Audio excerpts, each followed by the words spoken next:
Halo semua, selamat datang. Pada video kali ini, kita akan membahas materi terkait dengan model pembelajaran Sains Teknologi Masyarakat pada mata kuliah Strategi Pembelajaran.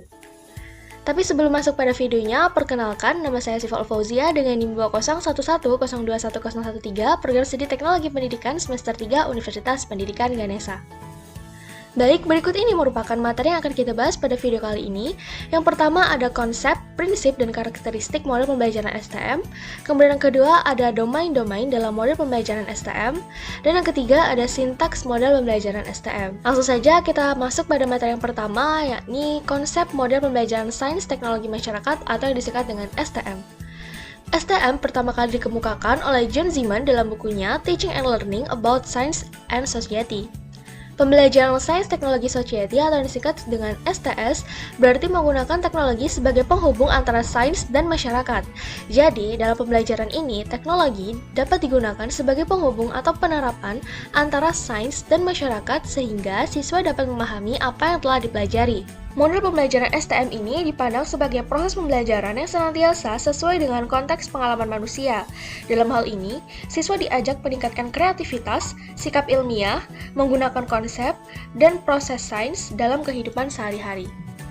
Sehingga dari konsep tersebut dapat disimpulkan bahwa model pembelajaran STM adalah suatu pembelajaran di mana ilmu atau sains dapat menghasilkan teknologi untuk perbaikan lingkungan sehingga bermanfaat bagi masyarakat dan bagaimana situasi sosial atau isu yang berkembang di masyarakat mengenai lingkungan dan teknologi sehingga mempengaruhi perkembangan sains dan teknologi yang memberikan sumbangan terbaru bagi ilmu pengetahuan. Kemudian masuk pada prinsip model pembelajaran sains teknologi. Terdapat 8, yang pertama adalah identifikasi masalah-masalah setempat yang memiliki kepentingan atau dampak. Kemudian yang kedua, penggunaan sumber daya setempat untuk mencari informasi yang dapat digunakan dalam memecahkan masalah. Kemudian yang ketiga, siswa aktif dalam mencari informasi yang dapat diterapkan untuk memecahkan masalah dalam kehidupan sehari-hari. Kemudian yang keempat, dilaksanakan menurut strategi pembuatan keputusan. Keputusan ini bergantung pada kehidupan sehari-hari maupun kehidupan masyarakat.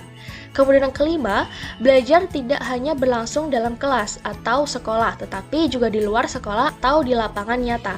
Kemudian yang keenam, penekanan pada keterampilan proses yang digunakan siswa dalam memecahkan masalah-masalahnya sendiri.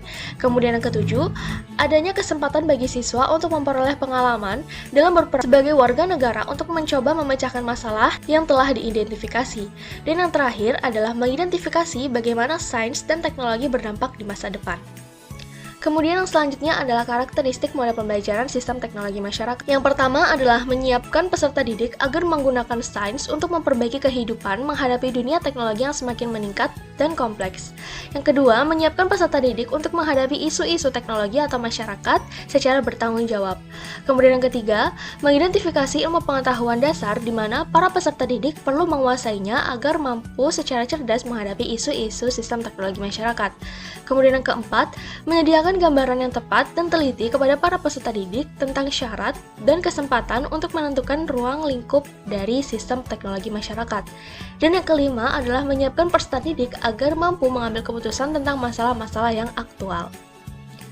Kemudian pembahasan yang kedua terkait dengan domain-domain dalam pembelajaran sistem teknologi masyarakat. Dikutip menurut Yager pada tahun 1992, yang pertama adalah domain konsep, meliputi fakta-fakta, penjelasan, teori, dan hukum-hukum dalam sains.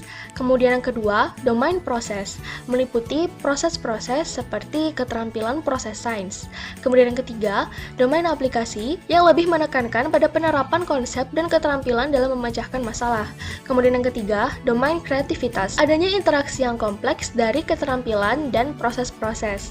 Kemudian yang kelima adalah domain sikap yang meliputi pengembangan sikap positif pada sains, kelas sains, program sains, kegunaan belajar sains, guru sains, dan sikap positif pada diri sendiri. Kemudian pembahasan selanjutnya adalah sintaks model pembelajaran sains teknologi masyarakat. Yang pertama adalah invitasi.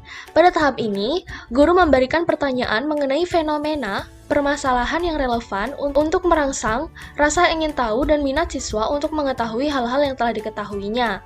atau bisa disebut sebagai pengalaman awal. Kemudian yang kedua adalah eksplorasi. Pada tahap ini, guru memberikan tugas kepada peserta didik mendapatkan informasi yang cukup melalui membaca, observasi, wawancara, diskusi, atau mengerjakan LKS. Kemudian yang ketiga adalah penjelasan atau solusi, di mana pada tahap ini guru memberikan tugas untuk membuat laporan dan mempresentasikan hasil penyelidikan atau eksperimen secara ringkas. Kemudian yang keempat ada tindak lanjut. Pada tahap ini, guru memberikan penjelasan mengenai tindakan yang akan diajukan berdasarkan hasil penyelidikan. Baik, itu saja materi yang bisa saya bahas terkait dengan sistem teknologi masyarakat atau yang disebut dengan STM. Jika ada kesalahan kata, saya mohon maaf. Terima kasih dan sampai jumpa pada video selanjutnya.